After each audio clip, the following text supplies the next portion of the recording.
আসসালামু আলাইকুম। আপনি হয়তো ফোন করে প্রায় সময় কথা বলেন।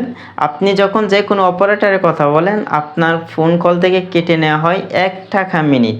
আর আপনি যদি ৩০ থেকে ৪০ পয়সা মিনিটে কথা বলতে পারেন, তাহলে একটাবার চিন্তা করেন যে কোনো অপারেটরে আপনার জন্য কতটুক সাশ্রয় হতে পারে।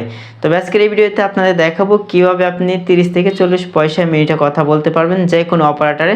তাও আবার আপনি যাকে ফোন করবেন আপনার ফোন থেকে সে কিন্তু আপনার নাম্বারটা চিনতে পারবে না, একটা বিভিন্ন সংখ্যার নাম্বার আসবে। তাছাড়াও আপনার জন্য টাকার দিক দিয়েও সাশ্রয় হবে। তাহলে চলেন কথা না বাড়িয়ে আপনাদের প্র্যাকটিক্যালি দেখিয়ে দিই আপনি কীভাবে সেই অ্যাকাউন্টটি ক্রিয়েট করবেন। তার আগে আপনার অবশ্যই থাকতে হবে ভোটার এনআইডি কার্ড অথবা স্মার্ট কার্ড। তার আগে আমাদের একটি অ্যাপ ইনস্টল করতে হবে গুগল প্লে স্টোর থেকে। তো আমি গুগলের প্লে স্টোরে চলে গেলাম। এখান থেকে আমরা একটি অ্যাপ ইনস্টল করে নিব, আলাপ। ঠিক আছে, আমি কিন্তু অলরেডি ইনস্টল করে নিয়েছি। এখন আমি এই ওপেনে ক্লিক করে দিলাম। তারপর প্রথম অবস্থায় আপনাদের অ্যালাউ চাইবে, অ্যালাউ দিয়ে দিবেন। ওকে, তারপর কন্টিনিউ এখানে ক্লিক করে দিবেন। তারপর এখান থেকে হচ্ছে আপনি যেই নাম্বারটি দিয়ে অ্যাকাউন্টটি ক্রিয়েট করতে চাচ্ছেন সেই নাম্বারটি এখানে দিয়ে দিবেন। ওকে, নাম্বার দেওয়া হয়ে গেলে এখানে টিক মার্কটা দিয়ে তারপর কন্টিনিউ এখানে ক্লিক করে দিবেন। তারপর ওকেতে ক্লিক করে দিবেন। আপনাদের ফোনে একটি এসএমএস যা হবে ভেরিফিকেশনের, সেই এসএমএসটি কিন্তু এখানে অটোমেটিকলি নিয়ে নেবে। ওকে, আমরা একটু এসএমএস অপেক্ষায় আছে যে আমাদের এসএমএসটি কিন্তু অলরেডি চলে আসছে। এখন আমি অ্যালাউতে ক্লিক করে দিব। তো গাইস, আপনাদেরকে বলছিলাম এনআইডি কার্ডের প্রয়োজন পড়বে। ঠিক আছে, তো আমাদের এনআইডি কার্ডের ফটো তুলতে হবে। তার জন্য আমাদের এখানে দেখেন নেক্সটে ক্লিক করে দিব। তারপর এখান থেকে এনআইডি কার্ডের ফ্রন্ট সাইডের ফটো তুলতে হবে, মানে উপরের সাইডটার। ঠিক আছে, তার জন্য আমরা অ্যালাউতে ক্লিক করে দিলাম। তারপর আবার অ্যালাউতে ক্লিক করে দিলাম। তার ভালো পজিশনে রেখে ফটোটি তুলে দিবেন। তো আমাদের ফটো তোলা হয়ে গেছে। এখন হচ্ছে আমি এই সাবমিটে ক্লিক করে দিব।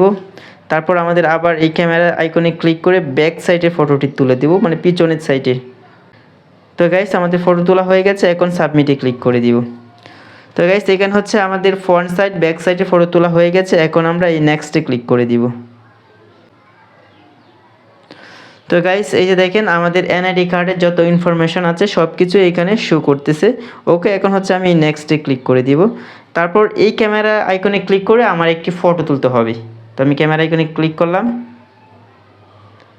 আমার ফটোটি একটু ফ্যাকাশে হয়ে গেছে, আমি ভালোভাবে ফটোটি তুলে দিচ্ছি। তো গাইস, আমাদের ফটো তোলা হয়ে গেছে। এখন আবার এই সাবমিটে ক্লিক করে দিব। তারপর এই নেক্সটে ক্লিক করে দিব। ওকে, এখন হচ্ছে আমাদের এনআইডি কার্ডের ইনফরমেশনটি একটু ভেরিফিকেশন করবে, একটু সময় নেবে। ওকে, এখন হচ্ছে আমাদের ওকেতে ক্লিক করে দিতে হবে। আমাদের কিন্তু অ্যাকাউন্টটি ক্রিয়েট করা ফাইনালি শেষ। এখন হচ্ছে আপনাদের সম্পূর্ণ প্রসেসটা দেখো আপনি কীভাবে কী করবেন। তো অ্যালাউতে ক্লিক করে দিলাম। তো গাইস, এখন হচ্ছে আমাদের কিন্তু এখানে দেখেন আমাদের সম্পূর্ণ কাজ কিন্তু এখন শেষ। এখন আমাদের যেই কাজটা করতে হবে, আমাদের ফোনে রিচার্জ করতে হবে। আপনি বিকাশের মাধ্যমে রিচার্জ করতে পারবেন, নগদের মাধ্যমে রিচার্জ করতে হবে। তার জন্য আমরা এই রিচার্জ এখানে ক্লিক করে দিলাম। এইখানে দেখেন আপনি নগদ অথবা বিকাশ দিয়েও আপনি রিচার্জ করতে পারবেন। আমি বিকাশেই ক্লিক করলাম। ওকে, এখন হচ্ছে আমাদের টাকার অ্যামাউন্টটা দিতে হবে। আমরা কত টাকা রিচার্জ করতে চাই, আমি 20 টাকা রিচার্জ করব। তার জন্য 20 দিয়ে কন্টিনিউ এইখানে ক্লিক করে দিব। তারপর এখানে আপনি আপনার বিকাশের ফোন নাম্বারটি দিয়ে দিবেন, যেই বিকাশ নাম্বার থেকে আপনি রিচার্জ করতে চান। তো আমি আমার নাম্বারটি দিয়ে দিচ্ছি। তারপর এখান থেকে কনফার্ম এখানে ক্লিক করে দিবেন। এখন হচ্ছে আপনাদের বিকাশ থেকে একটি ভেরিফিকেশন কোড দেওয়া হবে। এই যে আমাদের কোডটি অলরেডি চলে আসছে। তো এখানে হচ্ছে আমাদের কোডটি দিয়ে দিতে হবে। কোডটি দেওয়া হয়ে গেলে তারপর কনফার্ম এখানে ক্লিক করে দিবেন। তারপর এখান থেকে আপনি আপনার বিকাশের পিন নাম্বারটি দিয়ে দিবেন।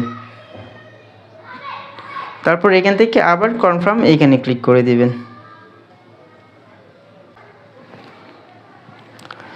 তো গাইস, এই যে দেখেন কংগ্রাচুলেশনস, আমাদের 20 টাকা রিচার্জ হয়ে গেছে। এই যে দেখেন আমাদের ফোনে কিন্তু অলরেডি এসএমএসও চলে আসছে।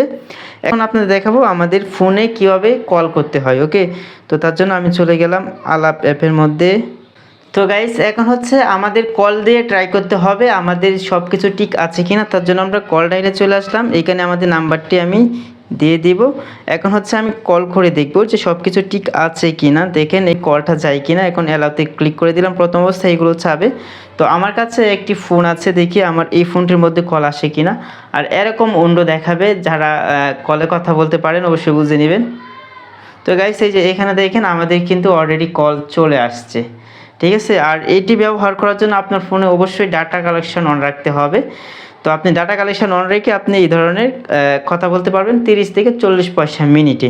ওকে, আমি বেশ কয়েকদিন যাবত ব্যবহার করতেছি, আজ পর্যন্ত কোনো ধরনের সমস্যা হয় নাই। তো আশা করি আপনাদের কাছে এই ভিডিওটি খুবই গুরুত্বপূর্ণ ছিল, খুবই হেল্প হয়েছে। এরকম ইন্টারেস্টিং ভিডিও পেতে আমাদের চ্যানেলটির সাথে থাকবেন এবং চ্যানেলটি সাবস্ক্রাইব করে রাখবেন। আর যারা অলরেডি সাবস্ক্রাইব করে রেখেছেন তাদেরকে অসংখ্য ধন্যবাদ। তো সকলে ভালো থাকবেন, সুস্থ থাকবেন। আল্লাহ হাফেজ।